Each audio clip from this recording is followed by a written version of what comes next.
Hey guys, how you guys doing today? Oh come on! Great day! Round of applause. World, get more happy.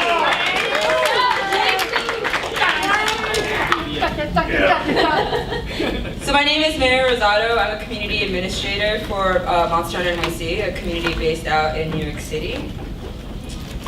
Hi, I'm John. I'm also a community administrator, my bad. You know, I'm tired. How you doing? Obviously.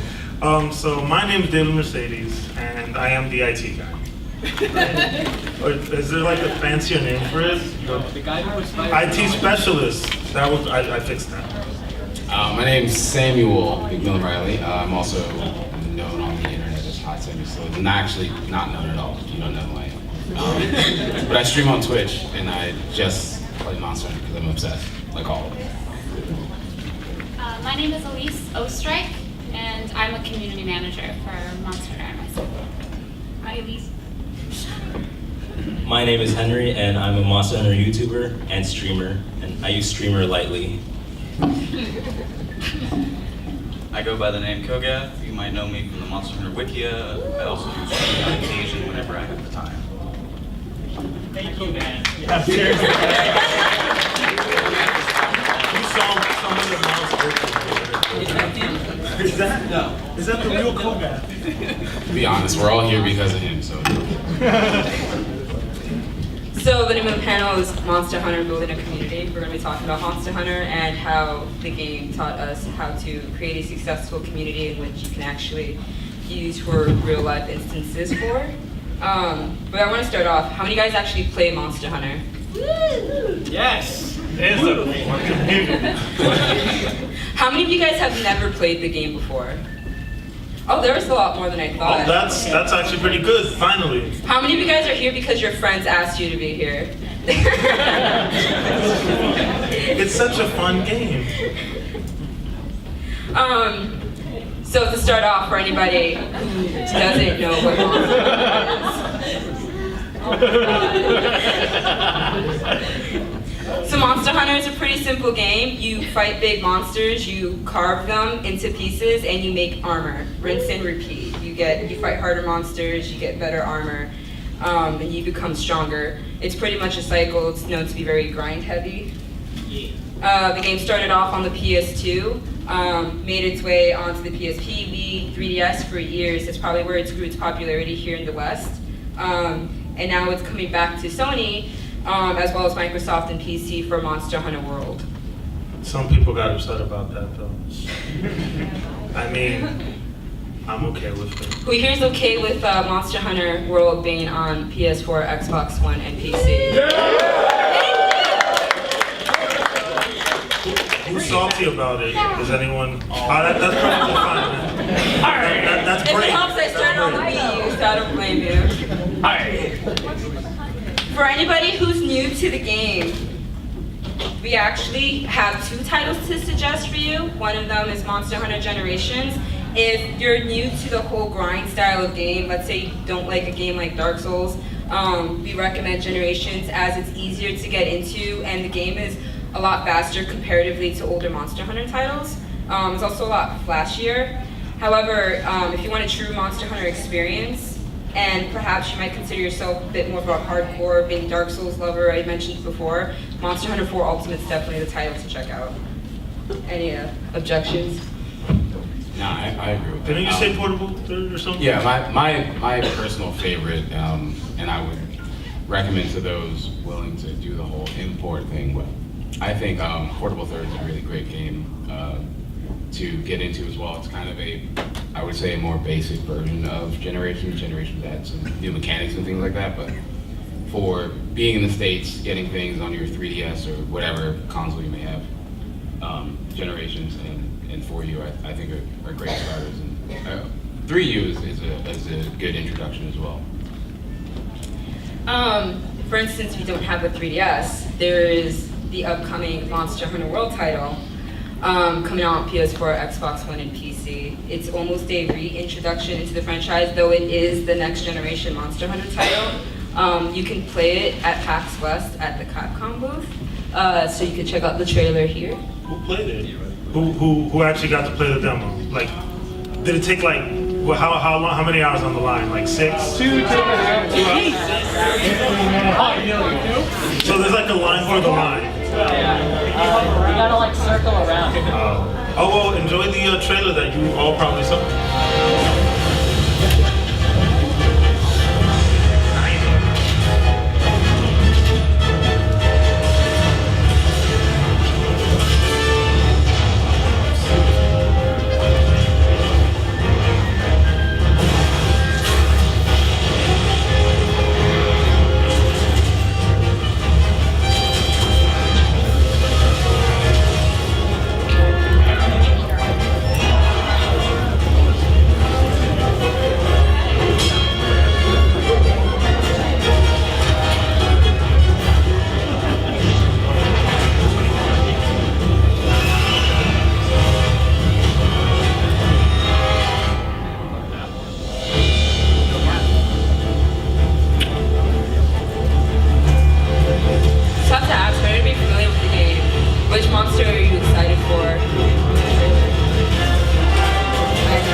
What is that thing? Everyone wants to know what that one is. It's just so huge. It's like, gotta be something cool.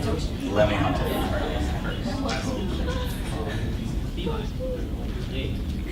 That's it. Sorry, we don't have the real game here. So like I said before, if anybody actually wants to try out Monster Hunter World, the Capcom booth with the big Rathalos head has it. Yeah, it's like really good. I know the demo line is like horrifically long. I asked this during the video, but which monsters are you guys most excited for? All of them. All of them? Dogmazios. I don't think there's anything about Monster Hunter World there isn't to be excited about, so it's hard. It's hard to ask anything to be excited about in this game. I can't wait to see the Plesioff in Monster Hunter World. Everyone agrees? Yes. No, but the Rajan though. Yes. It's bad enough we have the office. Come on,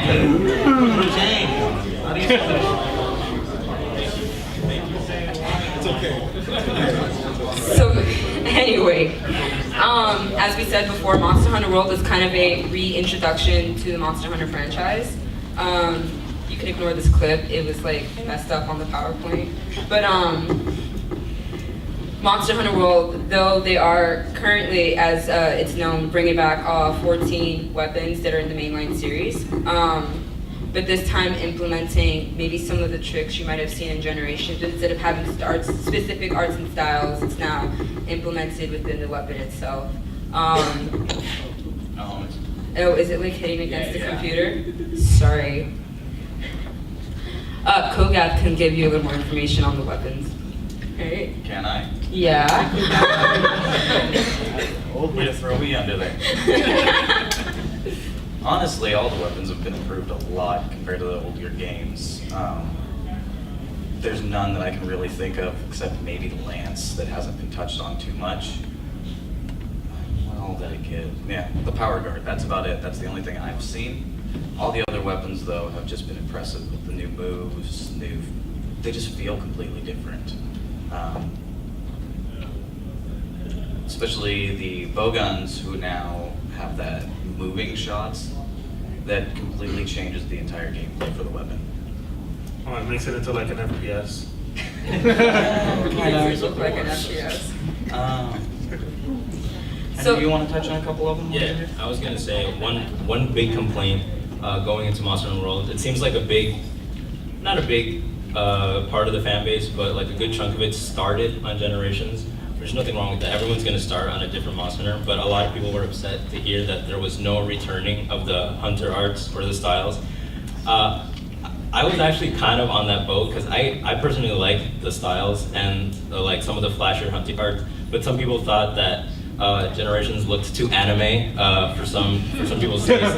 But like if you think Generations is too flashy, like you should like check out Frontier or something. Like it's not that bad. But what Monster Hunter World was doing, and now that after this trailer and now getting to play it, what they did is that they kind of took some of the nice and like smoother moves from some styles and some hunter arts and like some cooler moves from the weapons, and they kind of worked it in to just the default weapons of all of this. So like it's flashy, but now you don't have to wait until like a meter is full to do it. Like if you got the timing down, you can do the movement, or like you don't have to click a certain style and then lose this move, or click another style and lose these two moves. Like every move, every weapon, since there's no styles, will have everything at its disposal, but they kind of worked in like all these nice finessed moves that like still have that nice flashy taste of Generations, but like it's still at its root from like the old Monster Hunter games. So other new aspects to Monster Hunter World that are either newly introduced or improved on. The maps, as opposed to being segmented areas, are now open, so you can go from one area to another without having a transition screen. There's scout flies, which Kogath wants to keep arguing with me, are actually going to be incredibly useful. More so than just finding the monsters, you can use them to find specific items as well. Then there's the introduction of Slinger. If you haven't seen the trailers, Slinger, you can grapple onto the train, swing around the monster. I forgot what other things. Hook back on if you're mounted. Oh yeah, if you're mounted, you get thrown off. You can hook back on the monster with your Slinger, and then It's also how you use most of your tools now, so all your para knives, poison knives, those are all shot from the slinger instead of thrown. That confused me. And with that means also there's no clunky animation of throwing your knife, and again, we have two sticks. We have two analog sticks, finally, right? Yes. So with that, you can aim those things better. So you can aim your para knives or sleep knives however you want, specifically, and target them where you want to.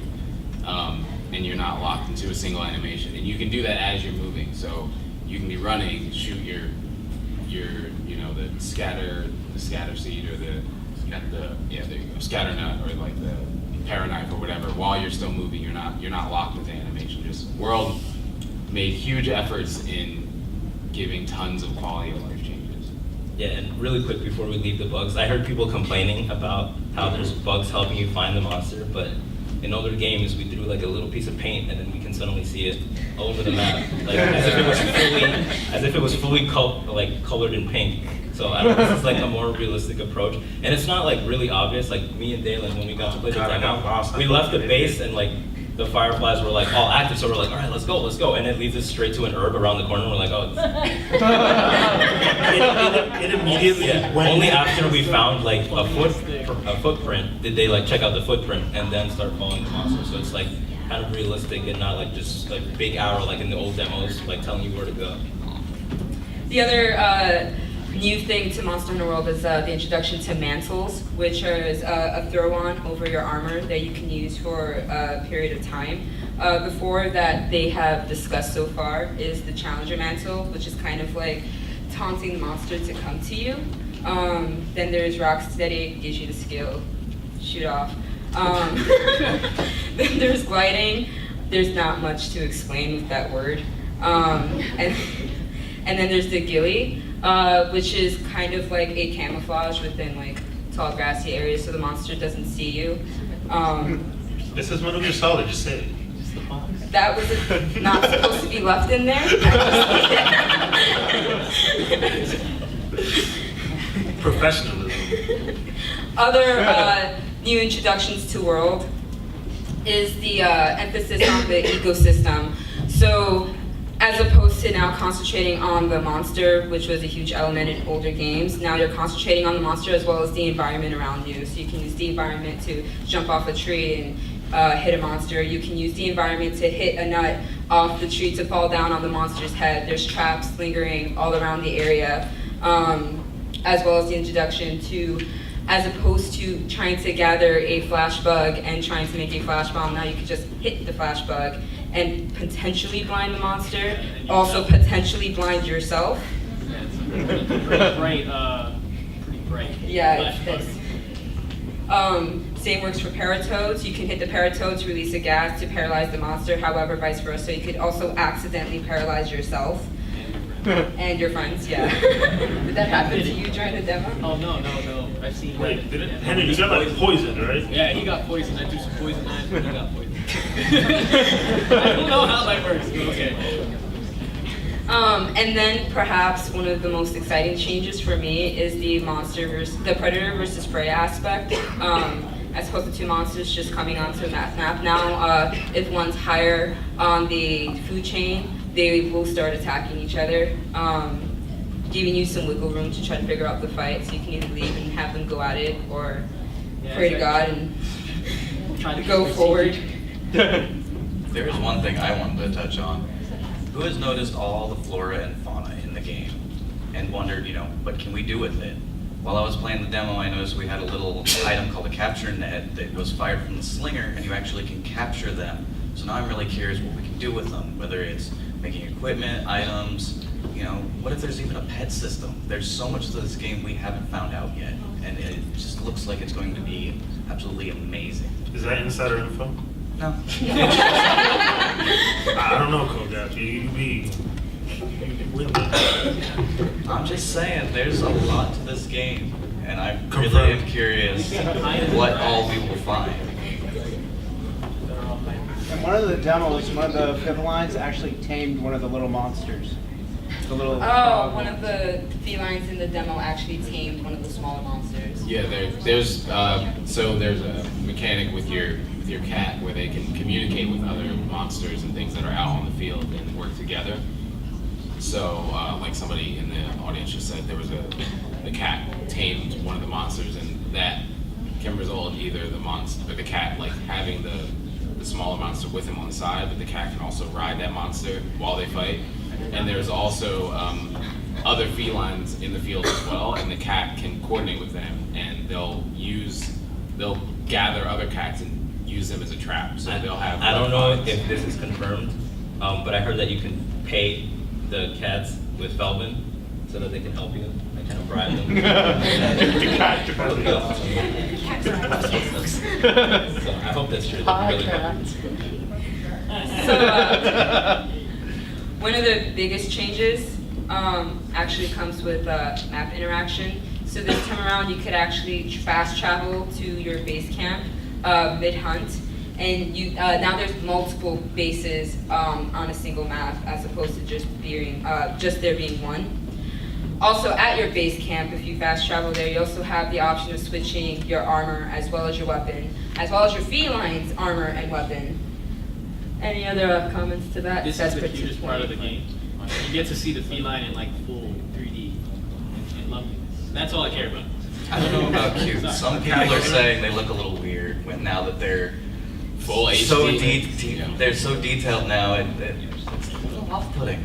No. I don't know. They're I don't know if you guys have seen Japan actually has like a live model of the Monster Hunter World feline made into like this $1,000 doll. That looks creepy. That's creepy as heck. That's not they're that much cute. money.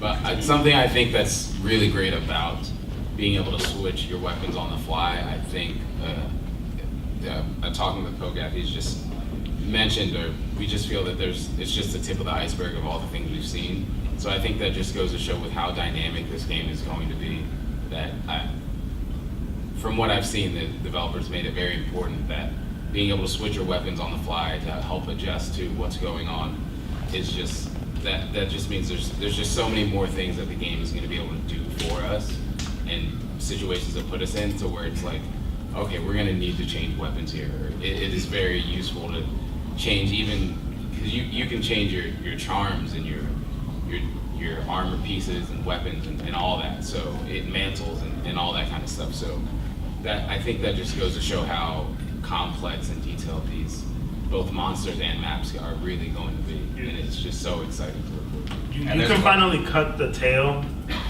and then switch weapons to a blunt weapon. That's what I'm thinking about. That is the most annoying thing. You go in with your hammer, you never get the tail, whatever. There's a lot of good situations where changing your weapon will come in handy. We've noticed that it seems like now every map is unstable. so that Rathlos fly in at any time. We've seen Diablos come out of the sands. And it's really nice just to have that opportunity to go back and prepare for all these things that could happen. So, one of the biggest announcements that they made about the game was the implementations of multiplayer being more integral to the maps this time around. So as opposed to you having to go to a separate section of the game and starting up multiplayer, this time you just shoot up a flare gun and call upon fellow hunters to join your call. For anybody here who played multiplayer, because I actually haven't had the chance, do you guys want to touch on that? We just started. Oh, you guys just started. Yeah, you kinda get thrown in. You don't use the flare or anything. Actually, really quickly before we leave that topic, I saw this survey on Twitter that I think it's a good question. So with the flare system, let's say if you're mid-hunt, maybe you're solo, and something appears that you don't think you can hunt yourself, you can flare people and then somebody who's like online can join your hunt. Do you think that if people join mid-hunt, they'll either, I forgot, there was two options for the poll. It was like they get all the rewards, but it doesn't count as the quest complete for them, or it counts as quest complete for them, but they don't get any rewards. What do you think? I have no idea. I thought that was interesting. I thought that like they should get all the rewards, but since they started halfway, they don't get the quest complete. Oh, you Yeah, could do that, yeah. Yeah. I think that'd be like the best one. But can't you just get someone a bunch of gear that way? Yeah, that would be. I mean, no, but at the end of the day, they could have just waited in the base anyway, so never mind. Yeah. Snake urgent, please. Snake. Urgent, please help. They can easily scale up the amount of the percentage of time you spend in the hunt. So if the hunt total was 30 minutes and the guy came in the last 20 minutes, he gets, maybe Answer the call. 30%. You get some Yeah. cars, you don't get the finish. Yeah, like he'll get, he'll get maybe 2 rewards rather than, 9 or something. But who knows? Who knows? So I wanted to ask the Who audience. knows? You get the plate. He's looking away. who knows? What? Yeah. You get the plate. Who here prefers solo play and who here prefers team? Well, who here prefers solo play? Okay, Elitist. who prefers to play on a team and with their friends? Boy! There you go. But they keep knocking me over. So that being said, anybody who plays Monster Hunter obviously knows that Monster Hunter can be a very difficult game. It has probably one of the steepest learning curves I've ever experienced in a video game title. Not to mention the amount of playtime that requires for you to become efficient in the game, and the amount of knowledge required for you to understand the game. It all leads Monster Hunter to become a very uniquely hard experience. Before anybody says Dark Souls. But- So can I get like solo players to raise their hands again? All right, Red Hat guy. Yeah, How many so- hours? Series total, maybe 300? 300? Yeah. The whole series? Yeah, I started at Try. Oh, I see, okay. I thought I was gonna hear like 2,000, I've heard some wild stuff before. That's right here. Okay, tell me. I did 2000 on the PSP series. Jesus. Before that was The claw. a few years of PS2. Oh man, okay, you way past me, man. I kept losing my dad. Anyway, on. I do want to ask for the solo players, why do you necessarily prefer hunting solo? If anybody raised their hand who was a solo player. I didn't, Saka, you had your hand raised before. Okay. Okay. One reason that I prefer solo play is you're able to read the monster, I think, much better. Oh, that's You know true. when the monster's going to turn around, so you can plan your attack to be there at that point. That's one of the main reasons. It's not that, like, the challenge is there with that, but I think there's a certain point, especially when you're trying to really learn new weapons, that you can really understand your weapon when you can particularly understand what the monster is going to do. That makes So sense. that's my personal reason why I enjoy solo plays. I can really well, like he said, it's a challenge, but I think it's a bit more of a mental kind of challenge of, That makes sense of because knowing where the monster's going to be, rather than just, oh, I dodged, you know. like that makes sense, especially since one of our panelists, Henry, he's actually a speedrunner who solos on his own most times, which leads into this clip. So the average player obviously can't dodge a RAR, but then we have Henry who can iframe out of RARs. Disgusting. It's disgusting. Like he does this on a regular. Maybe you guys can do it. I can't. I can't do that. How many of you guys can iframe out of a RAR? Like, Hey, we have a couple in here. like with a regular dodge, not that whole scared dodge. Like just a regular roll. Yeah, like a sidestep. Okay, that's impressive. I respect that. I respect that. However, regardless, that's still a skill that you have to take a long time to study and learn. So, no offense to the solo players, because I'm glad you guys love the challenge, but the game does encourage team play for that very reason. So like on one hand, you have Henry actually on this very the clip. He's stunning, headlocking the Tigrex. But for the team clip, obviously that's a much more efficient way to kill the monster. And since Monster Hunter is generally a title where you have to continuously grind to get the parts you want, that sort of efficiency is encouraged. That's not on repeat. That's how he's hitting it. You see, it ended. It ended. I You thought it was see? on No, repeat. it's not. That he stun locked it. Henry, excuse me, hi. You're disgusting. That's really disgusting. Well, I guess I can add something. Go clean there. yourself. Like, the nice thing about Monster Hunter, for most of the games I played, one thing that really hooked me in is that there's something really satisfying about like getting your butt kicked by a monster, and then like hunting it just over and over and over again, and then it's just like you just know when everything is coming, and like eventually like you can just go hunt that monster like no problem, and like you kind of think back like, wow, I used to not be able to do this, or it would take me 30 minutes, and now I can like kill it in 5. So like that kind of progression of you improving is probably like one of the best feelings that I don't think something like any other game has really matched for me. I guess maybe like certain fighting games, but like you have to be facing another player. But this you can kind of like experience on your own, and it's really, really rewarding just being able to like revisit a monster that used to be tough and like now it's like easy. You're the one improving, not necessarily your character. Yeah, it's just you. That's really. That's something You that, get a legendary weapon or like that I think bonus. is really good with the design with monsters too, because they look intimidating enough for where the first I started on Try. When I first played that game, Great Jaggy scared the crap out of me. I was just like, what is this thing? So you met the group back? Yeah, so Great Jaggy scared me, but obviously throughout the game you get to the point where it's like, oh, Great Jaggy, you should not be here, you're done.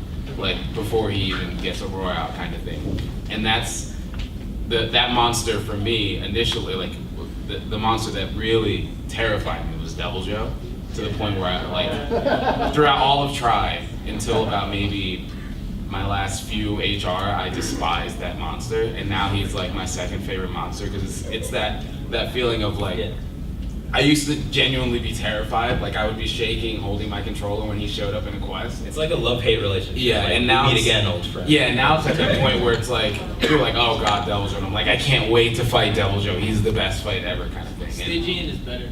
Okay, anyway. Wow. That ass hit.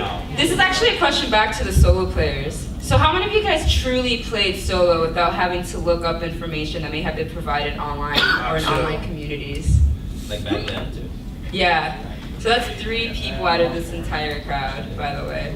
That's all right. You couldn't do that before. Hard times. Tips my hat to you guys. But the reason why I asked that question is because regardless of whether or not you're playing the game itself solo, whether or not you're playing it on a team, you're still getting that team aspect by using information that others may have provided for you, which is huge in Monster Hunter. Constant communication between other players to exchange knowledge. And up here, this is just sort of all the things that in Monster Hunter that sort of emphasize the need for team play. You guys okay? Yeah, we're good. Just realized that like made us stay on the same topic for like. Yeah. How many minutes we have? We're fine. Okay, yeah. My bad. And the reason why I emphasize team play so much is because how many of you guys are in some sort of Monster Hunter community or forum, or I see two back there. How many of you guys use the wiki I provided? How many of you guys have the app on your phone to get information? You guys can keep raising your hand for everything that's provided for you. Have you guys exchanged information with your friends on the game? And finally, how many of you guys actually play with your friends or online with other people? Yeah, that's the entire group. In the end, we need community, regardless of whether you play solo or not. I mean, some of you are like badasses apparently, but respect, because I would have never found out how to make wow, my mind's charms work. There you go. Wow. Yeah. Anyway, so obviously each one of us here are a part of some sort of community, be it the head of the Wikia team, Henry and his YouTube community, Sammy and his Twitch community, or Monster Hunter NYC being a Monster Hunter community based in New York City. And playing Monster Hunter has sort of allowed us to learn a lot about how to create a successful and useful community that you can use to thrive in your own personal goals. So like first and foremost, what is a community? I know that's pretty much a simple question. A community doesn't necessarily have to be a group of people who come together to play a game. I mentioned Sammy, he has an online community and that would be his audience for when he streams. The same thing for Herney, that would be the audience that watches his YouTube videos, and for Kogat, that would be the audience that reads up on the information that he provides for the game. When you build any community, you want to think about three things: what your platform is going to be, who's your audience, and what's your end goal ultimately for your community. So, platform is especially unique. I mentioned, this is the third time I'm going to mention it, but we have three unique platforms here.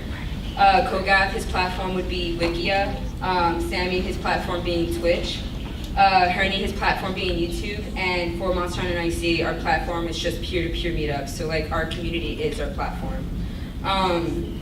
Platforms can range from different services to like a specific idea. When you choose a platform for any community you want to create, you don't have to necessarily stick to one that you may think work out for you. Like Sammy was telling me that when he first started wanting to be a known personality within the video game community, he actually started out making YouTube videos. Is that correct? Yeah, I have a few Let's Plays from just years ago and just recordings and things like that on YouTube. But yeah, and the thing that made me switch to Twitch was just the instant interaction and conversation kind of stuff. Anybody who happens to already know me, just like I try to be as personable as possible. So with Twitch, it's like one of those things where you can bounce off of the people you're both playing with and talking to really easily. I'm personally more of a guy just like go with the flow kind of thing. So I think Twitch lends itself more to that go with the flow kind of format since it's live and you have to deal with whatever's happening at that moment. Versus YouTube where it's very calculated and planned out and structured, which is again, that's a whole different kind of platform and I guess even art form you can say to plan that kind of stuff out. So that was where, you know, again, like you were saying, there's many different platforms and it's just using them. That's how you find out what works best for you. So just I don't think you should ever limit yourself to a platform. Try out whatever you're interested in and see which one works best for you. And that being said, like just because one platform works for you doesn't mean that you should necessarily be afraid to grow and expand from there either. Like I know Henry spent a lot of time doing speedruns via Reddit and then did speedruns via his YouTube channel, but then went on to grow into doing more community commentary and whatnot, as well as guides on how to learn the skills that They're he really has. funny. Watch them. You should. They're really funny. Like there's one about Rajang. It has like, yeah, I can't say it. It's like, it has like that hentai sound.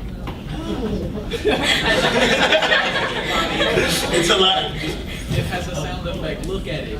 Well, yeah, one thing I was gonna say that my main reason for switching to, I mean, I still do speedruns occasionally, but I'm more like a part-time speedrunner now.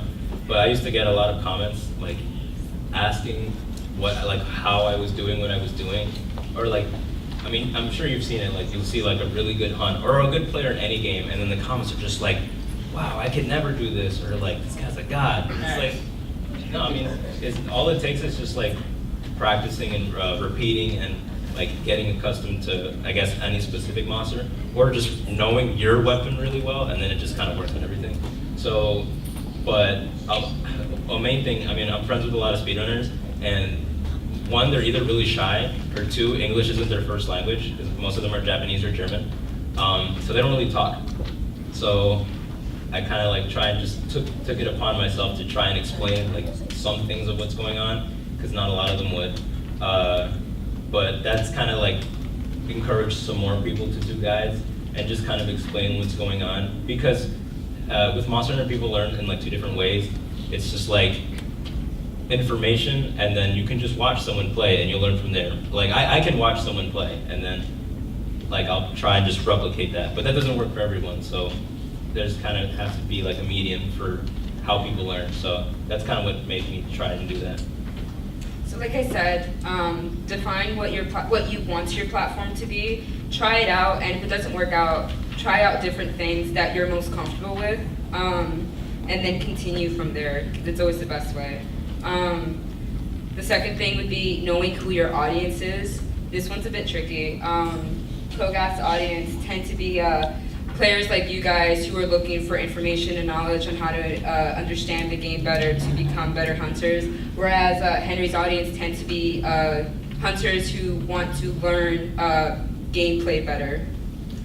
Whereas for Monster Hunter NYC, our community tends to be just gamers who want to generally meet up and hunt with each other, since that's something for a while now that was pretty difficult to find. Once you define your community, listen to them, listen to their criticisms, and understand what the niche within your community is. For instance, Sammy's community on Twitch mainly is a reflection of his personality. And that's what he found that his niche was, that they came to him specifically for him. For memes. Pizza and swag. For memes. Yeah, his whole thing is pizza. That is the guaranteed thing you can find in anything I do is memes. So if you're into memes, then you're a friend of mine, even if I don't know you yet. And while we're on the topic of community, I just wanted to say, like, I got a Facebook memory the other day, back when I was playing Try. So 8 years ago, I didn't know another person in real life who played Monster Hunter. And now look at this, like, it's pretty dope. Like, Yeah, our lanyard is like Monster Hunter, like the PAX official lanyard, but for PAXWest is Monster Hunter World. Like, I never in 10 years, in 100 years, would have thought that like Monster Hunter World or Monster Hunter would have gotten this big. So I just think that's like a huge step for the game series and like the people. And so I just think that's super cool. That's exciting though. Doesn't that like it's gone so far compared. Really hard. Yeah, I thought I'd never see this, you know. It's great. Monster Hunter Pride. Yes. Kogath's community tends, like I said, this information intake in our community tends to be a bit more social. Finding your community niche and keeping up with that theme, and growing with your theme as well, but never forget your niche. You'll see a lot of YouTubers, they start off with one thing before they expand into bigger ideas, and the reason why they start with the one thing for the long haul is because niches tend to grow and maintain audiences than immediately attacking larger ideas. So take that into your consideration whenever you're trying to build some sort of platform for yourself. Once you have some sort of audience or community, member retention is really important. Some of these things mean more for others. For instance, Sammy doesn't have to worry about consistent events. but that's something that the Monster Hunter NYC community has to worry about since we do meetups on a weekly basis. Keep it interesting. However, Sammy does have to worry about consistent communication and consistent streaming schedules, just like Henry has to worry about consistent uploading videos. We upload like 3 videos at the same time at one point. That's not very consistent. And then never again. Yeah.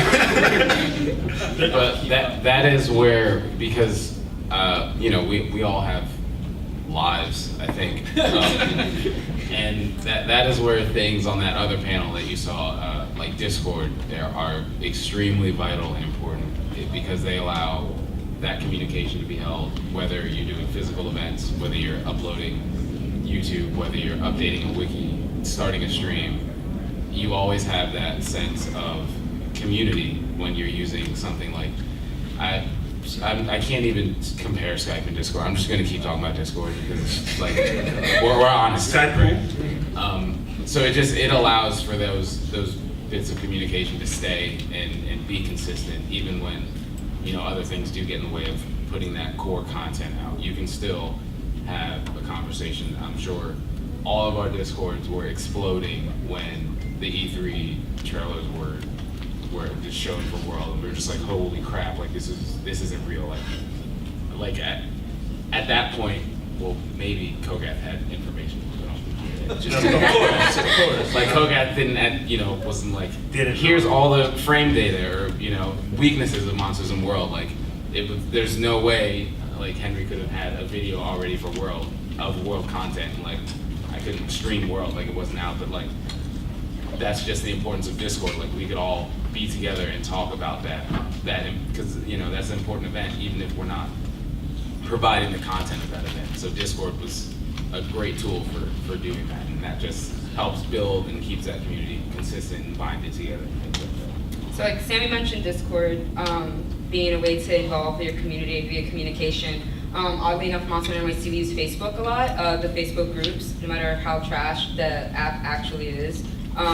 It has been the source of our highest growth. Think tools like Facebook groups or tools like Discord also make your members and community feel like they're more involved and they're more personal with your platform as well.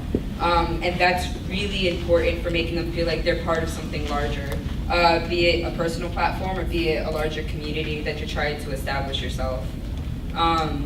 Which kind of leads into the next one, which is community branding. This is something I feel like a lot of people, like Henry, tend to overlook quite a bit. And community branding is just generally making sure that you have an image that people can look at and automatically make synonymous towards your platform. So for instance, we have Dream Stomp, which is synonymous with Kogath. We have the Monster NYC shirts, which are synonymous with our Monster NYC community. Really? Wow. Anyway, we have Sammy, who has the Swag Kingdom theme going on, which I know was actually made on accident. But still, whenever you see swag, you immediately think Hot Sammy Sliz. Whenever you see pizza, you immediately think Hot Sammy Sliz. That's wonderful. Again, also another thing not intended. I just like to eat pizza.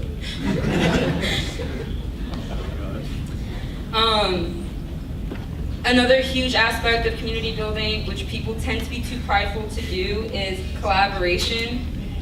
I'm too prideful for that. So collaborating is really good at building any platform. For Monster NYC, we ended up collaborating with other New York City-based groups, such as Switch and Play NYC. We collaborated with Play All Gaming, which is another community in NYC.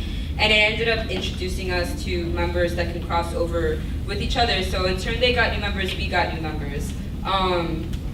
Cross-streaming for someone like Hot Sammy Sliz, I know he's cross-streamed with a lot of streamers at this point. And I know it's, you were mentioning something about M5 last night. Yeah, I during the days of for Ultimate, I think that was prior to World. That was probably a peak of Monster Hunter popularity in the West.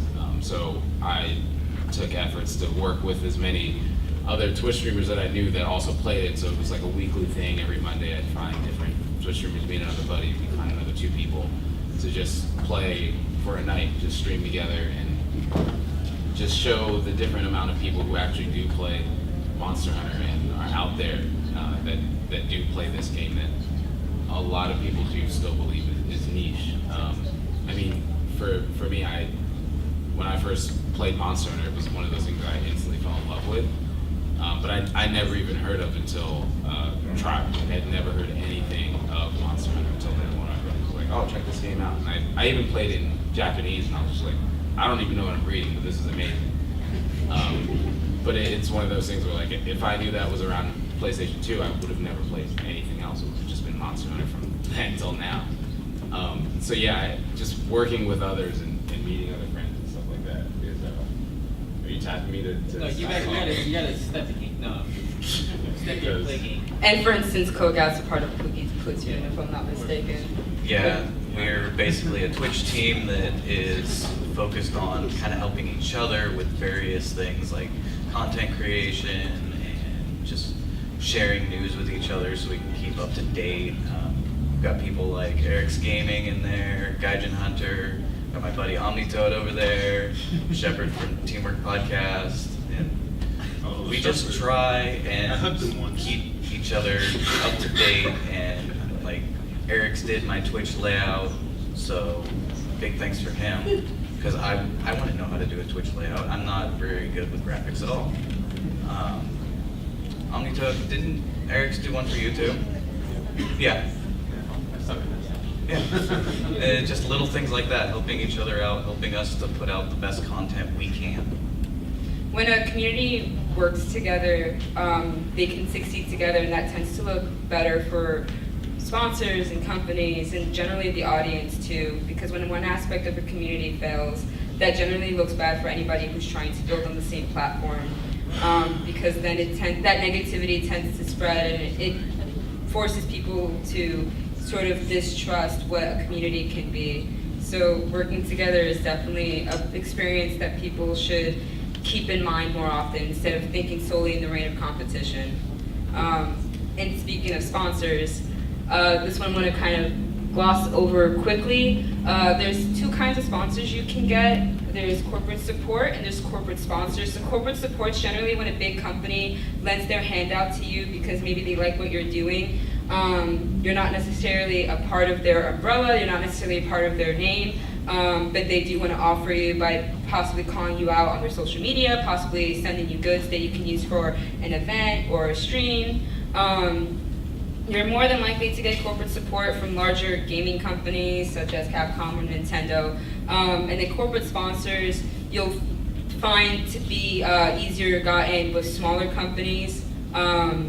Companies that are willing to work with you, so you advertise for them, they'll advertise for you. There's usually an exchange going on of some sort.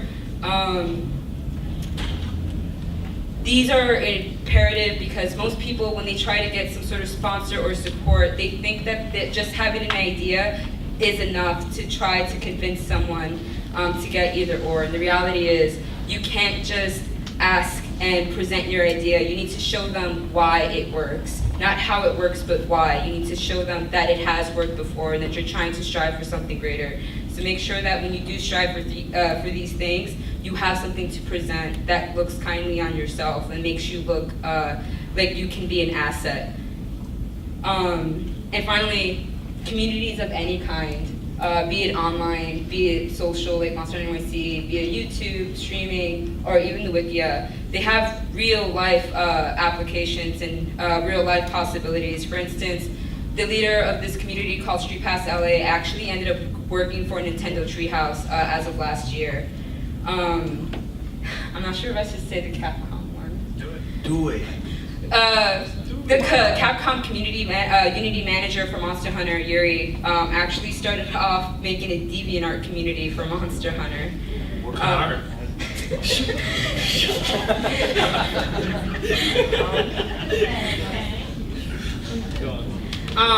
The leader for Street Pass Boston now works on tour with Nintendo. So this is sort of the hardworking bypass for things like not maybe necessarily having a formal education, not necessarily having the networking tools. Any utility that you use while attempting to build a community. It gives you networking skills and gives you a resume that you can use to present to get to that goal, perhaps a different route than what may not be possible to you. And I know that's definitely true for a lot of us up here. Yeah. So this is just an FYI for anybody who's looking for some of the information that we presented up here. You can check out Hernie's YouTube channel, Kogaf's Twitch, or Eric's, which was mentioned a couple of times. Eric's and Kogath are especially good with releasing Monster Hunter World content like almost as soon as it's spoken about, and Henry's really good for guides and information.